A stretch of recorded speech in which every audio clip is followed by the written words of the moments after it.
오늘 본문은 이방인이었던 사르밧 동네의 한 과부에 관한 이야기입니다.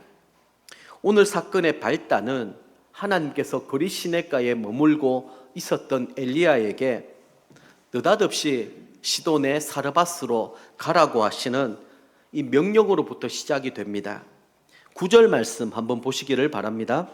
너는 일어나 시돈에 속한 사르밧으로 가서 거기에 머물라. 내가 그곳 과부에게 명령하여 내게 음식을 주게 하였느니라. 아멘. 매일 큐티 말씀을 묵상하여서 제게 톡으로 보내주시는 집사님이 한 분 계십니다. 우리 교회 성도님은 아니시고요. 늘 깊이 있는 이 묵상을 또 하시는 분이신데, 오늘 이 본문 특히 9절에 대해서 이 사르밧이라고 하는 이 동네에서 또 거리 시내가가 또 얼마나 거리가 먼지, 여기에 대해서 자세하게 이제 설명해 주셨는데 허락받고 여러분들에게도 한번 소개를 해드립니다. 한번 보십시오. 사르밧의 현재 지명은 사라판드, 위도 경도까지 다 이렇게 정리해 놓으셨습니다. 지중해와 연접해 있으며 현재 레바논의 해안선을 따라 시돈과 티레의 중간 정도에 위치하고 있습니다. 엘리야가 머물렀던 거리 시내, 현재 지명이 와디 알 유비스라고 합니다. 여기도 위도 경도가 표시되어 있고요. 그래서 거리를 정확하게 계산해 보면 약 122km나 된다고 합니다. 자, 이렇게 한번 생각해 보십시오. 거리 시내가에서 사르밧까지 그 거리가 122km나 됩니다. 아마 용인에서 어디 정도로 생각할 수 있을까요? 대전 정도, 아마 그 정도 거리가 될 것 같습니다. 길이 제대로 없던 때입니다. 길이 있어도 또 북이스라엘과 시돈까지 왕래할 수 있는 이 큰 도로는 이미 아합의 군사들이 아합을 사로잡기 위하여 포섭되어 있었고 또 전 지역에 쫙 깔려 있는 그런 상황이었습니다. 그래서 그 길로 갈 수가 없는 형편이고요. 그리고 거리대에서 사르밧까지 가는 길에는 사막도 있었습니다. 그 사막을 건넌다라고 하는 것은 여간 힘들고 어려운 일이 아닙니다. 설사 그곳에 간다 할지라도 편안하게 숨어 지낼 수 있는 그런 곳이 못 됩니다. 왜냐하면 그곳은 이스라엘 전역에 바알 신앙을 퍼뜨렸던 이세벨의 아버지가 그곳을 다스리고 있었기 때문입니다. 다시 말해서 이 시돈, 이 사르밧이라고 하는 이 동네는 바알과 아세라를 숭배하는 어쩌면 근거지, 권원이라고 우리는 할 수 있는 것입니다. 하나님은 지금 엘리야에게 그런 땅으로 가라 이렇게 명령하고 계세요. 여러분이라고 한다면 어떻게 하시겠습니까? 이해가 되지 않습니다. 받아들일 수도 없고요. 충분히 주저하고 갈등할 수 있는 상황이지 않겠습니까? 거리도 거리지만 정서상 하나님 왜 하필 저를 이방 땅, 그것도 지금 바알과 아세라 때문에 이 북이스라엘이 지금 이렇게 망하게 되었는데 저더러 그곳에 가서 또 구걸하라라고 하시는 이런 하나님의 말씀이 도무지 이해가 되지 않는 거예요. 거기에 가면 너를 먹이고 입혀주겠다, 그렇게 얘기를 하셨기 때문이죠. 하나님은 이스라엘 사람이든 이방 사람이든 순종하는 자를 귀하게 여기시고 또한 쓰시는 분이십니다. 우리가 지금까지 엘리야 선지자에 대해서 많은 것을 묵상하고 살펴보고 있습니다만, 엘리야 선지자의 귀한 부분은 자기 생각, 자기 판단, 자기 신념이 없었다라는 거예요. 한치의 주저함이나 망설임 없이 즉각적으로 순종하였습니다. 하나님 말씀대로 가라 하면 가고, 서라 하면 서고, 하라 하면 하고, 하지 말라고 하면 안 했습니다. 신앙은 정말 단순합니다. 말씀대로 살아가면 되는 것입니다. 하나님은 이 엘리야를 어쨌든 시돈의 사르밧까지 보내게 하셨고요. 거기에서 한 가부를 만나게 하신 것입니다. 기근과 흉년 가운데서도 하나님은 그 가정에 풍족한 양식을 공급해 주셨을 뿐만 아니라 심지어는 죽은 아들까지 다시 살려주시는 기적, 역사를 행하여 주셨습니다. 우리 하나님은 우리의 필요를 채워주시는 분이십니다. 무엇보다 우리를 살리시는 분이심을 믿으시기 바랍니다. 자, 그렇다면 오늘 우리에게도 여러 가지 많은 결핍이 있지 않습니까? 내게도 뭔가 좀 채워주시기를 바라는 그런 마음들이 있지 않습니까? 우리 육신뿐만 아니라 지금 내 영혼이 죽어가고 있는데 뭔가 다시 소생시킬 만한 그게 있어야 되지 않겠습니까? 오늘 말씀 가운데 우리는 그 답을 한번 찾아보고요. 다시 한 번 더 우리가 하나님의 은혜와 축복을 풍성하게 받아 누릴 수 있는 우리 드림이 항상 모든 공동체가 될 수 있기를 축복합니다. 자, 먼저 엘리야와 사르밧 과부의 만남에 대해서 한번 생각해 보겠습니다. 우리가 사르밧 과부를 이해하기 위해서는 먼저 그 당시의 환경부터 한번 살펴볼 필요성이 있습니다. 당시 이스라엘은 아합 왕의 통치를 받고 있었는데요. 이 아합이 하나님의 대리 통치자 아닙니까? 그러면 온 백성으로 하여금 하나님을 예배하는 그런 나라로 만들어야 되는데 오히려 하나님을 온전하게 섬기지 아니하고 이방신을 섬기는 그 죄를 범하고 말았습니다. 그렇게 된 결정적인 원인이 바로 이방 여인이었던 이세벨을 자기 아내로 맞아들였기 때문입니다. 이세벨은 그녀가 가지고 왔던 바알과 아세라 이 신을 이스라엘 온 백성에게 퍼뜨렸고 또 그것을 숭배하도록 만들었습니다. 그 결과 이스라엘은 하나님의 심판, 진노를 받게 되어서 3년 6개월 동안 극심한 가뭄에 처하게 된 것입니다. 그 가뭄이 얼마나 심하였던지 하늘에서 이슬 한 방울 내리지 않았다라고 기록하고 있습니다. 모든 산천 초목은 말라 죽었고요. 짐승은 물론이거니와 사람까지 죽을 지경에 이르게 된 것입니다. 이때 아합 왕은 이러한 가뭄의 이 원인에 대해서 자신의 죄악 때문이다. 그래서 회개하고 돌이켜야 되는데 오히려 엘리야 때문에 다 이런 일들이 일어났다. 그러면서 엘리야를 미워하고 엘리야를 잡아 죽이려고 했던 것입니다. 그래서 이스라엘 온 지역에 엘리야를 잡고자 하는 현상 수배까지 내걸었던 것이죠. 이때 엘리야가 아합의 핍박을 피하여 우리가 잘 알다시피 거리 시내가에 숨어 지내게 되었습니다. 거기서 특별한 기적을 체험하게 되죠. 하나님이 까마귀를 보내다가 먹이고 입혀주신 것입니다. 자, 그러던 중에 하나님의 말씀이 다시 엘리야에게 임하였는데 이제는 저기 시돈의 사르밧으로 가라 이렇게 말씀해 주신 것이죠. 말씀에 따라 엘리야 선지자는 사르밧으로 가서 한 성문에 이르게 되었는데 나무 가지를 줍는 한 여인을 만나게 된 것입니다. 이 여인이 바로 유명한 사르밧 과부였고요. 엘리야 선지자는 이 여인에게 처음에는 물을 요구합니다. 그 다음에는 물과 함께 떡을 요구하게 되지요. 근데 이 여인에게 이 떡이라고 하는 것은 이제 자기와 아들이 마지막으로 먹고 이 죽을 그 정도의 양식밖에 없었습니다. 마치 엘리야는 벼룩에 간을 빼어 먹는 사람처럼 그렇게 비춰집니다. 그럼에도 불구하고 이 여인은 말씀대로 순종합니다. 자신보다 먼저 엘리야를 대접함으로 기근 중에 통의 가루가 떨어지지 아니하고 병의 기름이 마르지 아니하는 이런 축복을 경험하게 된 것이죠.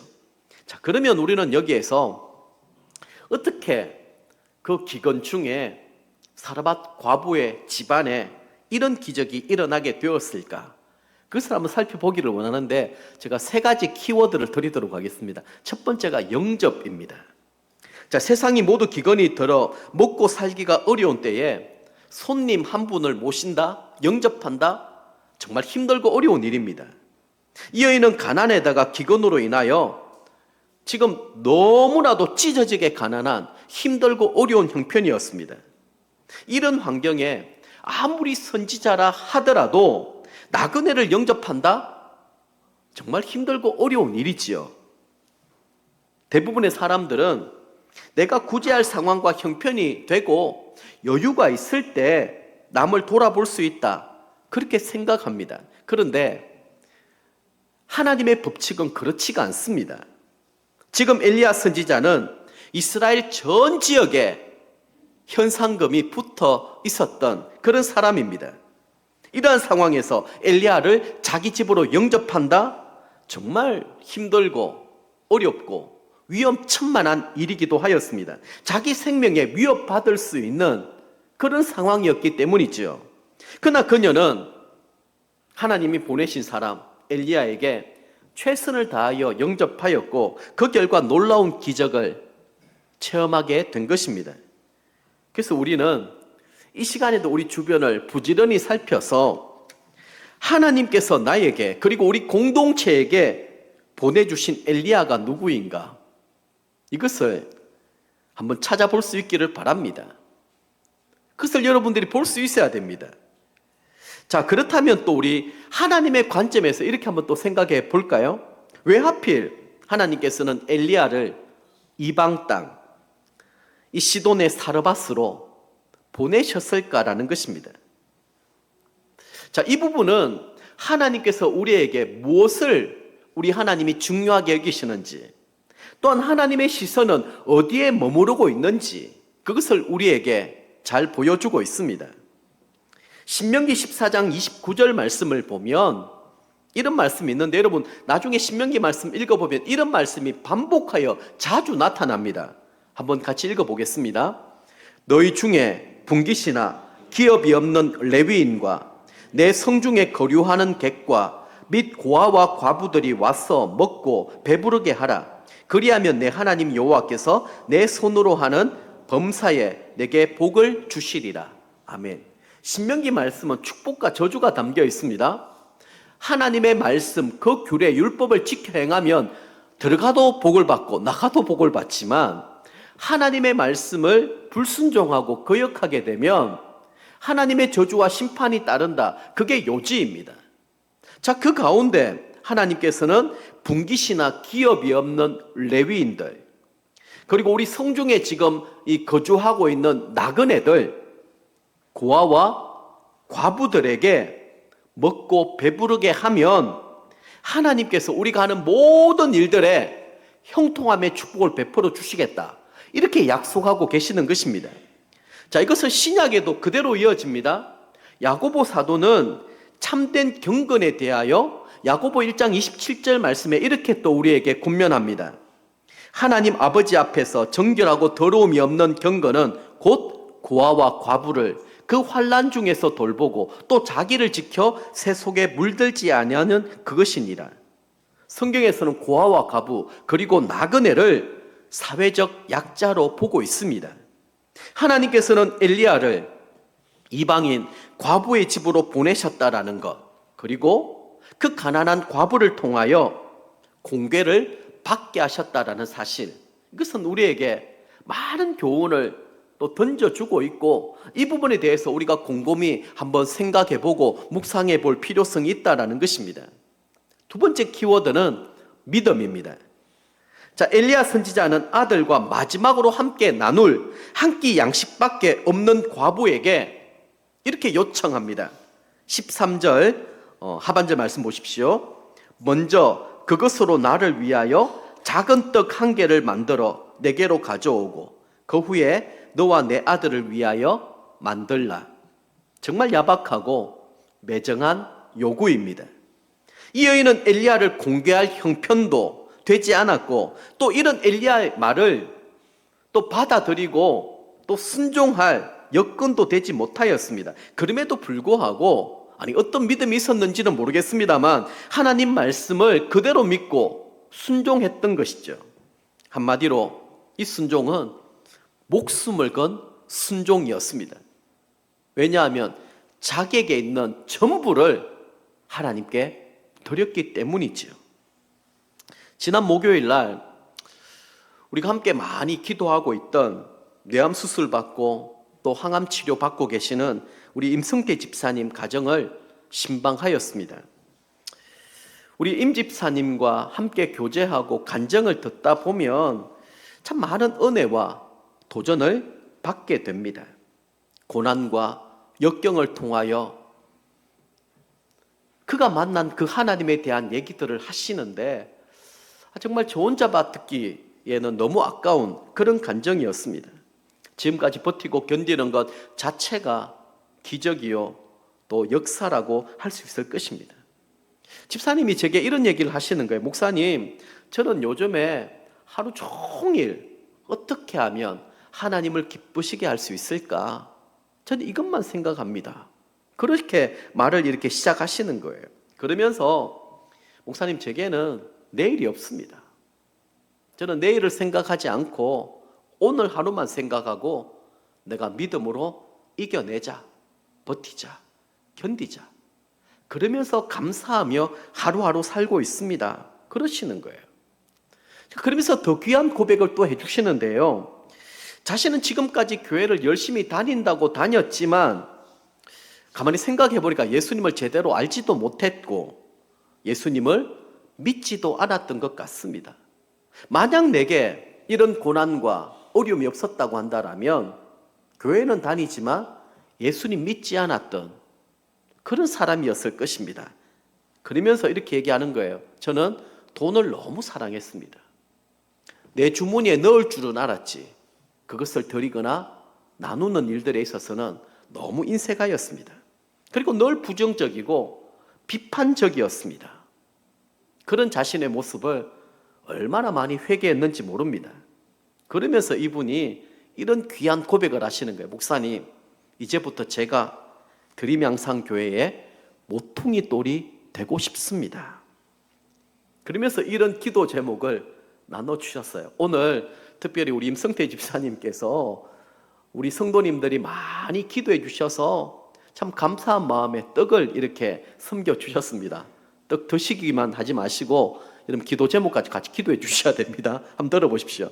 나의 발이 복음을 전하는 발이 되어서 많은 사람들에게 복음을 전할 수 있도록 돈도 주시고 구체적으로 100억을 얘기했습니다. 그러면서 하나님 100억, 우리는 큰 돈이지만 하나님께서는 껌값 아니겠습니까? 그러면서 이 돈을 가지고 우리 청년들 좀 맛있는 것 좀 사주고 싶고 교회에 필요한 일들에 좀 쓰고 싶습니다. 그러면서 이 얘기들을 하시는 거예요. 그러면서 저의 건강을 회복시켜 주시면 저는 정말 하나님을 기쁘시게 하고 하나님 마음을 감동시키시는 이 일들을 하고 싶습니다. 그런 간증을 함께 나눠주시는 거예요. 여러분, 주님께서 함께 하시지 않는다라면 어떻게 이런 고백이 가능하겠습니까?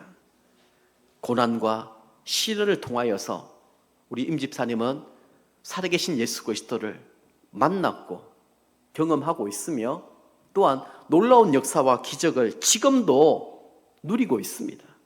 그 믿음이 형식적이고 습관적인 믿음이 아니라 정금 같은 믿음으로 빚어가시고 세워나가신다라는 사실을 저뿐만 아니라 함께 신방하였던 모든 사람들이 분명하게 목도하게 되었습니다. 사르밧 과부는 가장 절망적이고 고통스러운 환경 가운데 아들과 함께 마지막으로 먹고 죽을 그 떡 한 조각을 가져오라고 하는 시험을 받았습니다. 얼마든지 부정적으로 생각하고 받아들일 수 있었을 것입니다. 엘리야를 가뭄의 때에 양식을 뺏어 먹으려고 하는 사기꾼으로 의심할 수도 있었을 것이고, 아니 많고 많은 사람들 중에 왜 나같이 가난한 사람에게 와서 먹을 것을 요청하고 있는가, 이런 원망과 불평을 늘어놓을 수도 있었을 것입니다. 그런데 이 여인의 믿음이 대단한 것은 선지자 엘리야처럼 하나님 주시는 그 말씀을 있는 그대로 믿고 따랐다라는 것입니다. 이런 순전한 믿음이 기적과 역사를 일으키게 되었고, 평소에 하나님이 그런 마음을 잘 알고 계셨기 때문에 마치 예수님께서 그라사 땅에 귀신 들려 신음하고 고통하고 있는 그를 찾아가셨던 것처럼 엘리야를 그 가정에 보내주셨던 것입니다. 여러분, 이 믿음은요, 내 생각과 판단보다 말씀을 우선순위에 두지 아니하면 절대로 소유할 수 없습니다. 결국 믿음은 내 신념이 아니라 하나님의 말씀으로부터 시작되는 것이고, 그 말씀 앞에 내가 온전하게 순종할 때 그 믿음은 더 풍성한 기적과 역사를 일으킨다라는 사실을 우리는 꼭 기억해야 됩니다. 자, 세 번째 키워드는 순종입니다. 순종. 13절 말씀 같이 한번 읽어보도록 하겠습니다. 엘리야가 그에게 이르되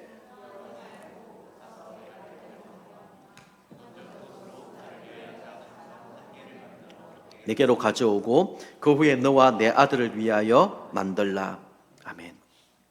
마지막 남을 양식을 다 먹으면 죽는 것밖에는 다른 대책이 없다며 탄식하고 있는 여인에게 먼저 작은 떡으로 하나님의 선지자를 섬길 것을 요구하고 있습니다. 야박하고 매정하게 들리겠지만 목숨 걸고 오직 하나님만을 신뢰하라고 하는 요구입니다. 우리가 살고 죽는 것이 이 떡에 달린 것이 아니라 오직 하나님께 달려 있다라는 사실을 우리에게 분명하게 가르쳐 주고 있는 것입니다.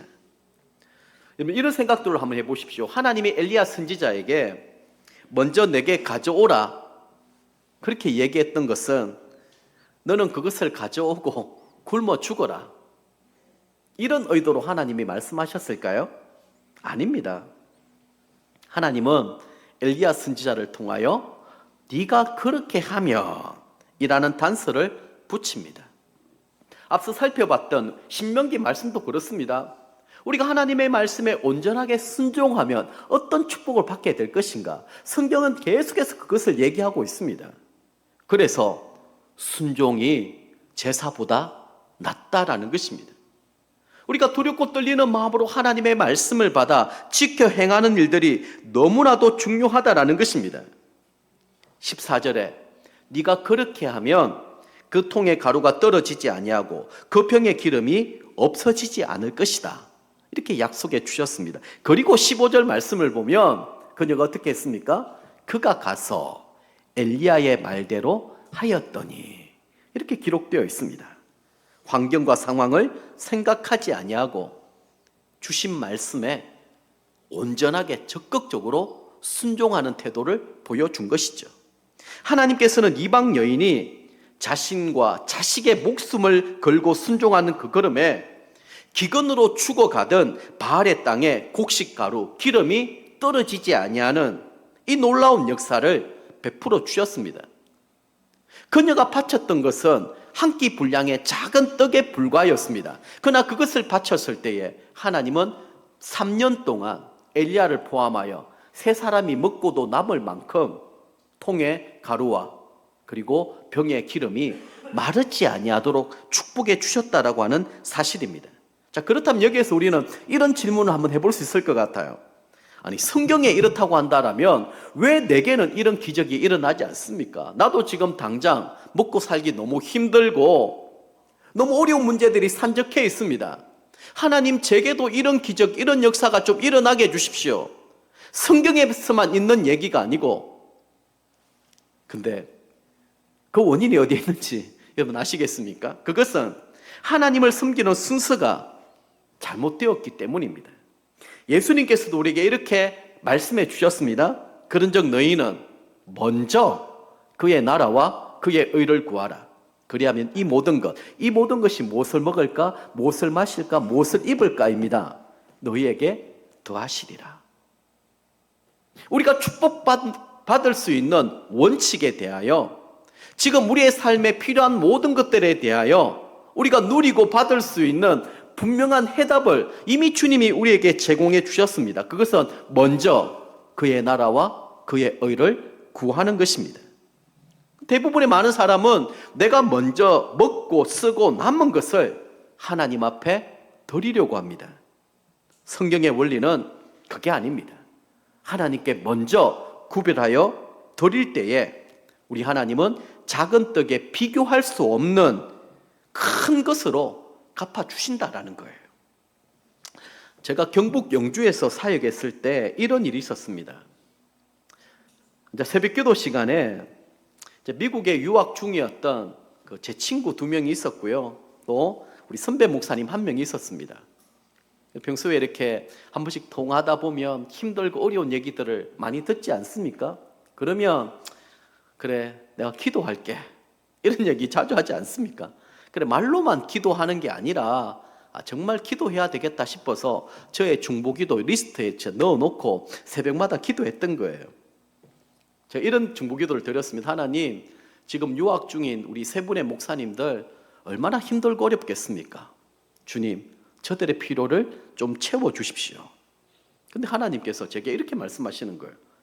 네가 하면 되겠네. 깜짝 놀랐습니다. 그때 제가 했던 기도는 이겁니다. 주님, 진담이십니까? 지금 제 형편을 주님께서 잘 아시지 않습니까? 사실 앞서 섬겼던 교회가 아주 큰 교회였습니다. 신도시의 큰 대형 교회였고 아주 어마어마하게 건축을 해서 그때 우리 부목사님들도 거의 다들 1,000만 원 건축 헌금을 작정하고 또 냈던 그런 때였습니다. 당장 그 돈이 어디에 있겠습니까? 그래서 이 마이너스 통장을 거의 다 쓰고 있던 때였죠. 나중에 그 교회를 이제 사임하고 나올 때가 되었을 때에는 제 통장에 정확하게 마이너스 한 500만 원 정도가 되어 있던 때였습니다. 게다가 그때 제가 또 부산에서 이 대학원 박사과정 공부를 하고 있던 중이라 경제적으로 매우 힘들고 또 어려운 때였습니다. 그러니까 제 마음에 주님, 진담이십니까? 이런 기도가 나올 수밖에 없는 것이죠. 해도 너무 하시는 것 아닙니까? 그런 마음들이 나왔던 것입니다. 근데 여러분, 그때 한 주 내가 그 기도를 하고 그날 오후에 이제 헌신 예배가 있었습니다. 우리는 가정교회를 하고 목장 때문에 주일 오후에 헌신 예배 이런 게 없습니다만 그 가까운 원주에서 목회하시는 한 목사님이 오셔서 말씀을 해주시는 거예요. 그래서 이런 간증을 해주시는 겁니다. 자기 교회는 100명도 채 모이지 않는 작은 교회입니다. 어쨌든 이 교회를 이제 앞으로 건축하려고 돈을 한 7천만 원, 8천만 원 정도를 모아 놓았대요. 근데 갑자기 어떤 태풍인지 때문에 바로 옆에 있는 교회가 수리할 여력도 되지 못하고 굉장히 힘들고 어려운 상황 가운데 처해진 것입니다. 그래서 본인이 이제 교회 건축하려고 모아 놓았던 어쨌든 이 7, 8천만 원 되는 돈을 그 교회에 다 헌금해 주었다라는 거예요. 그렇게 된 계기를 말씀을 해주신데 저하고 똑같았습니다. 새벽에 그 교회를 위하여 기도하는데 하나님께서 네가 해라 이런 마음을 주셨다라는 거예요.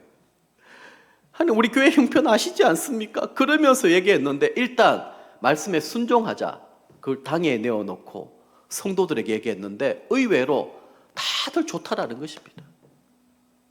그래서 그걸 하고 왔다. 이 얘기들을 설교 중에 해주시는 거예요. 여러분, 제가 이 말씀을 듣고 더 이상 뭘 더 고민하겠습니까? 그날부터 바로 이건 확실한 하나님 내게 주시는 말씀이다 생각을 하고 작정해서 매달 5만 원씩 세 분의 목사님들께 후원해 드렸습니다. 모두 합쳐서 매달 15만 원이 되는 돈이었지만 그 당시 제게는 너무너무 큰 돈이었습니다. 그렇게 하다가 한 1년쯤 지났을까요? 하나님께서 저를 이제 미국에 유학을 보내주시게 된 것입니다. 생각지도 못했던 새 교회입니다. 제가 사역했던 교회도 아니고요. 그리고 어떤 연고가 있던 교회도 아니었습니다. 어디서 그런 얘기를 들었는지 모르겠지만 유학 간다라는 소식을 전해 듣고 우리 교회가 목사님을 후원하기로 하였습니다. 새 교회가 딱 10만 원씩 30만 원을 제가 유학 마치고 돌아올 때까지 계속 후원해 주셨고 기도해 주셨습니다. 여러분, 선교사님이나 미자립 교회 목회자 후원하는 것은 쉬워도 어디 공부하러 가는데 교회하고 연관이 있는 것도 아니고요. 후원하는 것 정말 쉬운 일 아니지 않습니까? 하나님이 하시는 일들이 너무 놀랍고 너무 감사했더랬습니다. 지금 돌이켜 생각을 해보면 네가 하면 되겠네 이런 하나님의 음성은 저를 유학 보내주시고 또 채우시기 위한 하나의 테스트였던 것입니다. 거기에 제가 그래도 순종하고 따랐을 때 하나님께서 더 큰 것으로 갚아주셨던 것이죠. 사랑하는 성도 여러분, 우리가 가지고 있는 이 물질에 집착하면 집착할수록 그것은 우리 손을 떠나가게 될 것입니다. 하나님은 우리에게 물질을 다스리라고 했지 물질의 지배를 받으라고 말씀하지 않았습니다. 물질 때문에 우리 마음이 쓰이고 그것 때문에 매여 있다고 한다면 우리는 하나님뿐만 아니라 또 다른 만몬을 우리는 섬기고 있는 것입니다.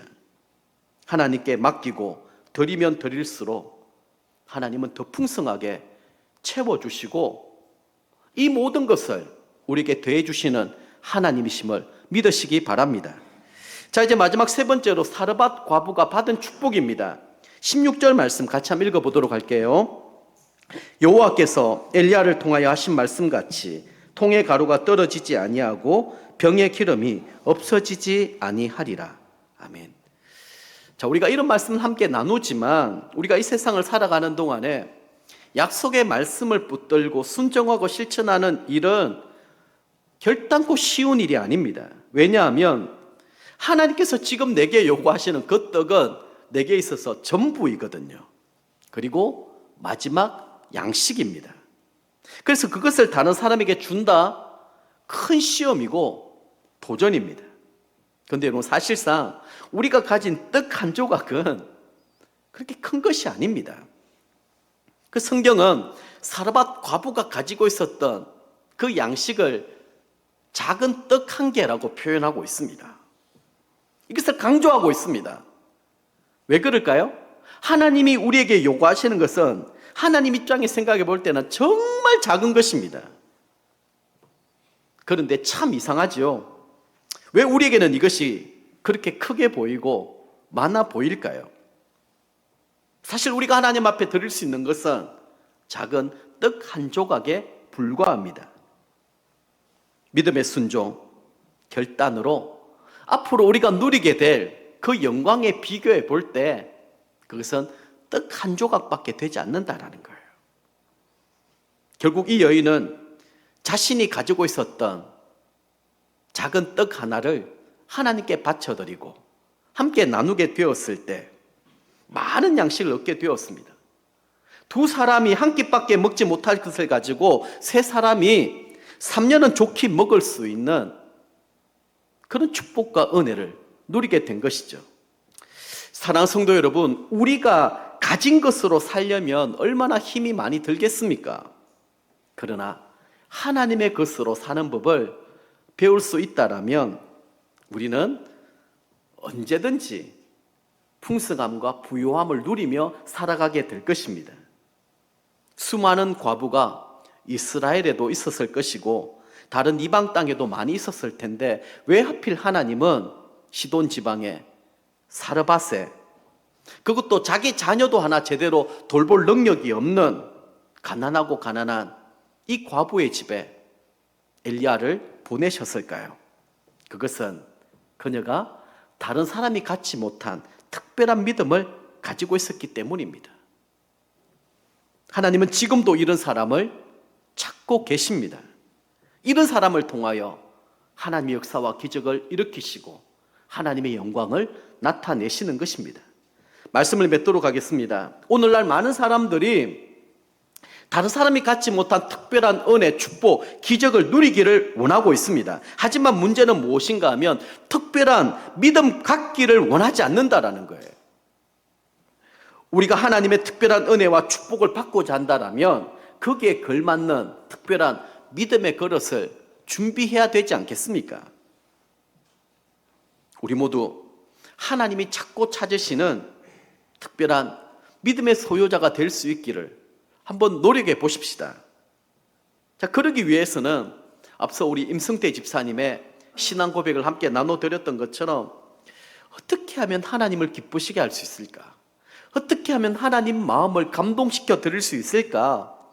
이것을 늘 마음에 두고 한번 살아가 보십시다. 그러면 먼저 그의 나라와 그의 의를 구하게 될 것입니다. 그 믿음으로 하나님의 마음을 기쁘시게 해드리고 하나님의 마음을 감동시켜 드릴 수 있다고 한다면 하나님께서 우리에게 상상도 하지 못할 것들로 채워주시고 축복해 주실 줄 믿습니다. 그런 사람을 세상이 어떻게 감당하겠습니까? 세상이 감당하지 못하는 믿음의 사람이 되는 것이죠. 우리 공동체 안에 저는 사르밧 과부의 집에 일어났던 놀라운 역사, 이 기적, 이것을 풍성하게 체험하고 누리실 수 있기를 다시 한 번 더 간곡하게 부탁하고 또 축복합니다.